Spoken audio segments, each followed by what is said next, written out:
Romains chapitre 12, verset 2. Voilà. Donc on a vu vendredi soir que il fallait veiller car notre adversaire, le diable, rôde comme un lion en rugissant, cherchant qui dévore. Il fait des maladies à gauche, à droite, parfois même il supprime des êtres humains. Voilà, il fait, voilà, tout ça, c'est ça, c'est pas Dieu, puisqu'on a vu que ce sont des projets de bonheur et non de malheur. On voit que le deuil, c'est un malheur, on voit que l'accident, c'est un malheur, on voit que ces choses sont des malheurs, ok? Mais sinon, la parole de Dieu se contredit. Ne vous conformez pas. Maintenant, le Seigneur sait ce qui va se passer, mais parfois, il nous prévient et parfois, on n'y prend pas garde. Voilà. C'est ça, mais il faut comprendre, voilà. Donc, voilà pourquoi il dit, Romains 12, chapitre 2, on va comprendre hein, pourquoi il faut veiller. Mais comment on veille? Pourquoi? Parce que justement, il faut être renouvelé, mais il faut l'accepter. Jésus a tout accompli. Comme vous avez vu, on a vu depuis le mois d'août que Jésus a tout accompli.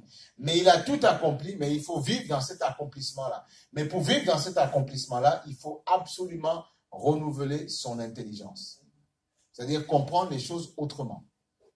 Romains chapitre 12, verset 2. Donc, ne vous conformez pas au siècle présent, c'est-à-dire le monde dans lequel tu vis.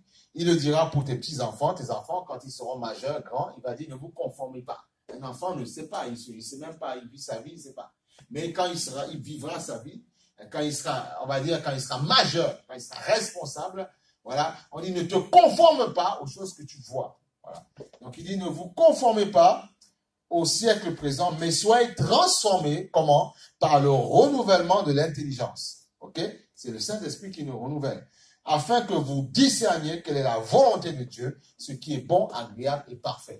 Il y a la volonté de Dieu qui existe, mais tout ce que nous voyons n'est pas la volonté de Dieu. Dieu a créé toutes choses, mais nous voyons que l'homme, malheureusement, quand nous avons péché au jardin d'Éden, on va dire que la semence corruptible s'est emparée de nos corps. Parce qu'Abraham, comment il s'appelle, Adam était programmé pour vivre très très longtemps. Voilà. On pouvait même dire d'éternité, puisqu'il dit, mange tous ces fruits-là. Mais si tu manges du fruit de la connaissance du bien et du mal, voilà ce qui va arriver. Voilà. L'arbre de vie, il pouvait le manger. Et en permanence, on peut dire que comme il mangeait l'arbre de vie, qui était Christ, hein, parce que Christ est la vie, on voit que c'était une représentation en fait. Donc il mangeait constamment, donc on voit que ça leur apportait cette vie-là. Mais le jour où il a touché le fruit dépendu, ça a tout dégradé.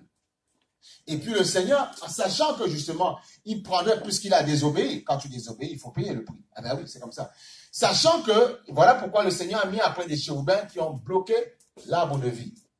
Parce qu'effectivement, l'arbre de vie a une puissance, c'est-à-dire de détruire le mal et de te ramener dans le bon sens. Voilà. Et il savait que pour restaurer Adam, pour le ramener dans la communion, il fallait qu'il remange l'arbre de vie. Voilà pourquoi on dit qu'il a mis des chérubins avec comment on appelle ça, des flèches flamboyantes pour empêcher l'accès à l'arbre de vie. Amen. Voilà. Donc c'est ça. Pourquoi? Parce qu'il a désobéi. Mais on voit que sa grâce n'était pas enlevée puisqu'il a quand même permis qu'Adam ait des enfants qui prospèrent et qui vivent quand même pas mal de temps sur la terre. Oui. Donc Dieu ne lui a pas tout enlevé, mais Dieu quand même va te faire comprendre qu'il n'est pas d'accord avec ta façon de faire. Et c'est normal. Voilà. Alléluia. Reçois la gloire. Merci Seigneur. Pourtant, on t'a averti au départ de ne pas le faire. Donc, tu vois, il dit, ne vous conformez pas au siècle présent, mais soyez transformés, dans Romains 12, 2, par le renouvellement de l'intelligence, afin de discerner quelle est la volonté de Dieu, ce qui est bon, agréable et parfait.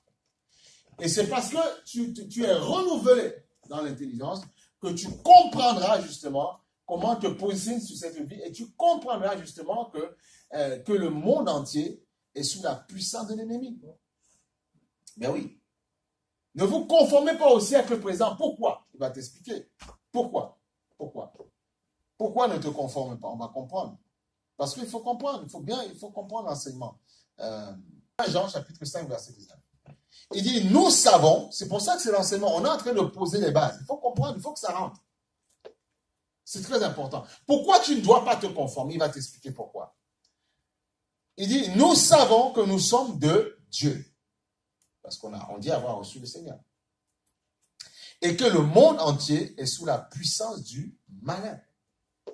Nous savons aussi que le Fils de Dieu est venu et qui nous a donné l'intelligence, amen, tu vois, pour connaître le véritable, pour discerner. C'est ce qu'on a vu dans Romains 12, donc ça se complète. Et nous sommes dans le véritable, en son Fils Jésus-Christ, c'est lui qui est le Dieu véritable. Christ est Dieu. Vous voyez ça?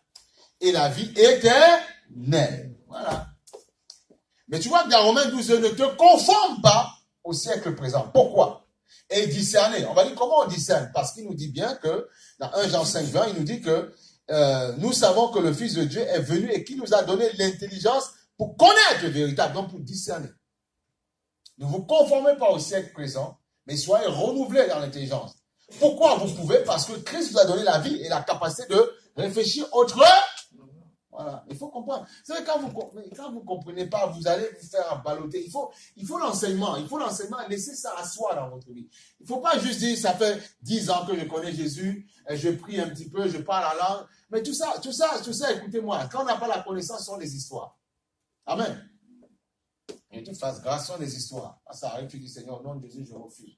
Voilà, une touche comme ça. Voilà, il faut, voilà. À la maison du Seigneur, il faut prendre l'autorité sur l'ennemi. Hein.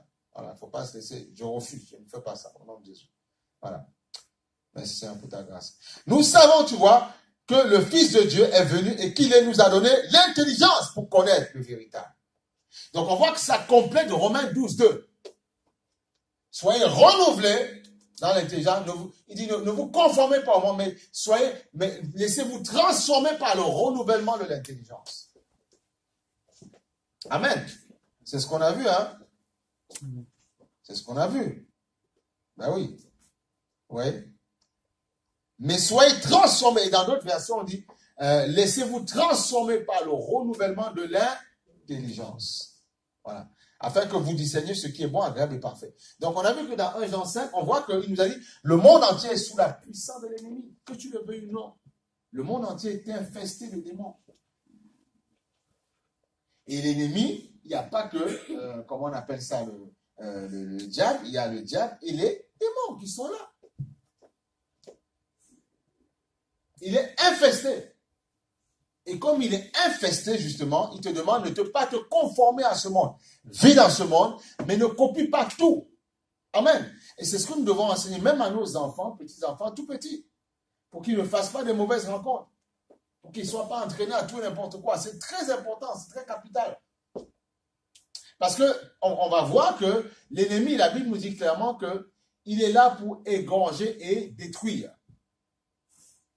Si vous ne comprenez pas ça, vous n'allez pas comprendre ce qui se passe. Pourquoi il y a autant de malheurs, de drames? Pourquoi il y a autant de choses qui se passent?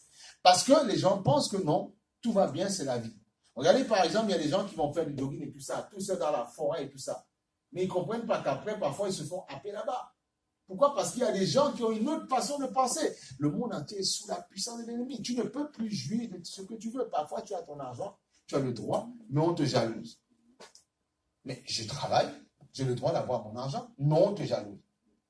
On voit ta maison, on te jalouse. Oui, mais non, mais lui, il n'est pas plus que toi. C'est qu'il s'est battu pour avoir ça. Tu gagneras ta vie à la sueur de ton front. Le gars, il travaille. Bon, maintenant, peut-être ceux qui font tout n'importe quoi, voilà, pour pouvoir deal et tout ça, pour avoir de l'argent. Mais la plupart des gens, normalement, ils travaillent. Ils ont peut-être un salaire, même un footballeur qui le paye cher, et il arrive à avoir ce qu'il a. Il ne faut pas le jalouser. Donc, tu ne peux plus vivre correctement. Il y a des gens qui viennent forcer ta maison, te voler parce qu'ils jalousent ce que tu as. Mais qu'est-ce que j'ai fait? J'ai rien fait de plus. Travaille aussi, bosse, et tu auras. Vous voyez, donc c'est le monde dans lequel nous sommes. Le monde, il dit, ne vous conformez pas au siècle présent. Il ne te demande pas de ne pas vivre, mais il te dit, fais attention, discerne, viens en moi, pour ne pas te laisser happer par ce monde, avec tout ce qui s'ensuit. Vous voyez, c'est ça qu'il faut comprendre. Donc, on a vu dans 1 Jean 5, on a bien vu, hein, que le monde entier est sous la puissance du malin. Amen? Voilà. Il faut bien garder ça. Mettez-vous ça au fond de votre tête, et c'est ça qui va vous permettre, justement, de vous battre et de comprendre, justement, ce qui se passe. Voilà. On va aller sur, Jean chapitre 10, verset 10. Il faut comprendre, 10. Il dit, le voleur est mis pour l'ennemi, pour le diable, hein, l'adversaire. Le voleur ne vient que pour égorger et détruire. Voler, égorger et détruire. Moi, je suis venu afin que mes brebis aient la vie et qu'elle est en abondance. Et dans d'autres versions, on dit apporter la vie éternelle. Amen. Voilà. Égorger et détruire. C'est ça que c'est marqué. Donc ne faisons pas qu'est-ce qui se passe. Non. Tu paies à quelqu'un de cher, tout ça arrive, le problème, c'est l'ennemi qui fait ça. C'est l'ennemi qui fait ça. C'est pas Dieu qui fait ça. Dieu n'est pas là pour se faire un plaisir de créer et puis ôter. Non. Voilà pourquoi on doit vous avertir. À ceux qui pensent que non, je gère ma vie, tu ne contrôles rien. C'est parce qu'on te donne un peu de force, tu te sens bien musclé, tu ne fais rien. Notre petite intelligence, notre suprématie, notre détermination, parfois notre endurance, en 2 secondes, on n'a pas perdu des êtres chers. Ouais, en 2 secondes, qu'est-ce que vous croyez? Voilà pourquoi il faut avoir beaucoup d'humilité. Non, il faut descendre. Voilà pourquoi le Seigneur a mis des petites lois à côté. Il dit, fais ceci et tu vivras. Fais ceci et tu vivras. Au nom de ton Père et ta mère, tu vivras longtemps. Vous devez comprendre que nous ne maîtrisons absolument rien. Tu maîtrises, tu gères en fonction du périmètre qui t'est donné. Voilà. Si tu prospères, tu réussis, gloire soit rendue au Seigneur. Mais sois humble. Amen. Mais ça ne veut pas dire qu'il ne faut pas travailler, qu'il ne faut pas agir, qu'il ne faut pas faire des choses. Mais adoptons l'humilité. On n'a pas le choix. On n'a pas le choix. Moi qui te parle, demain je peux être capote. Vous comprenez? Donc on doit tout faire dans l'humilité. Et c'est là où Dieu nous gardera. C'est le secret. Parce qu'il a dit, celui qui est humble sera élevé. Celui qui s'enorgueillit sera abaissé. Voilà, mais tu peux dire ce que tu veux. Il y a des gens parfois qui ne croient pas forcément en Dieu, mais ils ont un caractère d'humilité.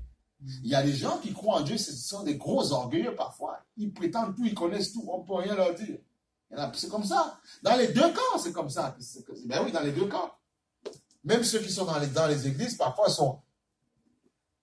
sont parfois gonflés, quoi. Oui, donc c'est ça, en fait. Ben oui, c'est pas parce qu'on vient à l'église. Il faut changer, il faut être transformé. Tu viens à l'église, c'est pas parce que tu viens à l'église, pas parce que tu as une Bible, pas parce que tu lis la Bible soit sur ton téléphone que tu es attaché à Christ. C'est faux.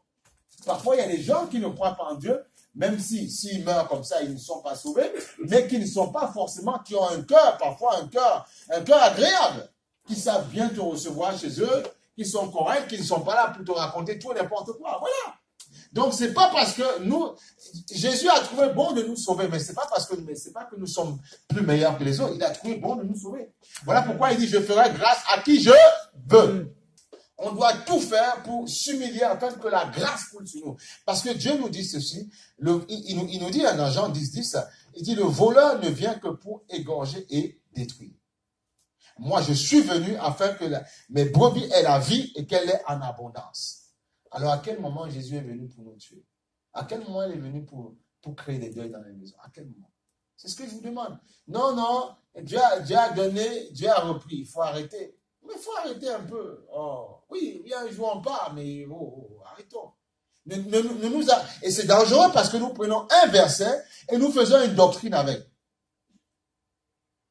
Ne prends pas la vie qu'à un moment donné, ce que Job a vécu pour une généralité. Tu penses que si nous tous, on vivait vraiment tous les épreuves de Job, il y a peut-être beaucoup qui ont abandonné. Vous voyez, c'est ça l'erreur qu'on fait. On prend un verset, on en fait une doctrine. C'est Dieu qui donne, c'est Dieu qui reprend. Mais comment, bien sûr, on aura, tôt ou tard, on aura une fin de vie, tôt ou tard. Mais attention, la manière dont, il ne faut pas mettre Dieu dans toutes les sauces, non. Et les gens trouvent des excuses comme ça pour ne pas avancer devant le Seigneur. Non. Il dit bien dans sa parole, il dit bien, voilà pourquoi il faut avoir l'équilibre. Parce que quelqu'un peut me dire, je dis, ok, d'accord. Pourquoi il y a un autre verset qui dit, ce sont des projets de bonheur et non de malheur? Pourquoi il y a un autre verset qui dit, je suis venu afin de vous donner la vie et qu'elle est en abondance? Pourquoi? En abondance. Abondant life. C'est marqué dans la parole. Maintenant, on ne cherche pas la prospérité dans tous les sens, mais c'est marqué. Donc, Jésus veut que tu sois heureux, que tu aies un avenir. Amen. Amen. Le problème, c'est que c'est pour ça que le background religieux, il faut le détruire parfois. Il y a des gens qui disent, non, c'est mon épreuve qui m'arrive. Ouais, voilà. Mais la Bible dit bien que les épreuves qui vous arrivent ne sont pas humaines, d'accord? Mais Dieu a prévu le moyen de vous en... Mais voilà, alors, quel évangile vous croyez là? C'est quoi cette histoire? Voilà pourquoi parfois il faut renouveler notre façon de penser. Ben oui. C'est quoi ce Dieu? Il crée des gens, il les met sur la terre, et puis il se fera un plaisir à les fouetter, les chicoter, les flageller. Mais non, il faut arrêter. Il faut arrêter. C'est toi. C'est pour ça que par notre façon de faire, nous éloignons de Dieu. Et l'ennemi qui est sur cette terre, il se dit, coucou, viens, il vient chez nous. C'est ça le problème. Dieu est de son côté. Il a chuté un chérubin protecteur qui maintenant est là pour pouvoir, qui ne veut pas partir seul. Vous comprenez? Quand le Seigneur avait créé le jardin d'Éden, c'était magnifique. Mais c'est parce que l'homme a écouté. Amen ou pas amen? Dieu ne l'a pas créé pour écouter le diable. C'est parce qu'il a écouté l'ennemi, le diable, que sa vie a basculé. Que notre premier père, donc Adam, nous a transmis ça dans nos gènes, c'est tout. Eh oui, il faut comprendre ça. Il faut comprendre ton histoire. Si tu ne comprends pas ton histoire, tu ne comprendras pas. Et tu vas blâmer Dieu dans tous les sens. Tu vas crier, tu vas t'énerver contre Dieu dans tous les sens. Dieu dit, mais c'est pas ma faute là. Est-ce que c'est ma faute? C'est pas ma faute. C'est pas ma faute. C'est pas ma faute. C'est ça qu'il faut comprendre. Alléluia. Merci Seigneur. Donc, il ne vient que pour dérober et pour égorger et détruire. Moi, je suis venu afin que les brebis aient la vie et qu'elles soient dans l'abondance. Parfois, quelqu'un peut disparaître. Et quand tu vois sa vie, tu dis, mais attends, la personne n'avait pas la protection de Dieu. Donc, il faut se cacher sous la protection de Dieu pour être protégé. Voilà pourquoi quand le Seigneur vient dans nos cœurs, il dit, n'endurcis pas ton cœur. Ouvre ton cœur. Alléluia. Amen. Gloire soit rendue au Seigneur. Donc, comme certains disent, le canon biblique. Voilà. Donc, vous voyez, dans Jean chapitre 16, verset 33, il dit, je vous ai dit ces choses afin que vous ayez la paix en moi. Il te prévient déjà. Il faut vous arrêter sur chaque mot. Je vous ai dit ces choses. Il explique tout ce qui va se passer, tout ça. Je vous ai dit ces choses pour que vous ayez la paix en moi. D'accord? Il dit, vous aurez des tribulations, mais prenez courage, j'ai vaincu le monde. Amen ou pas? Amen.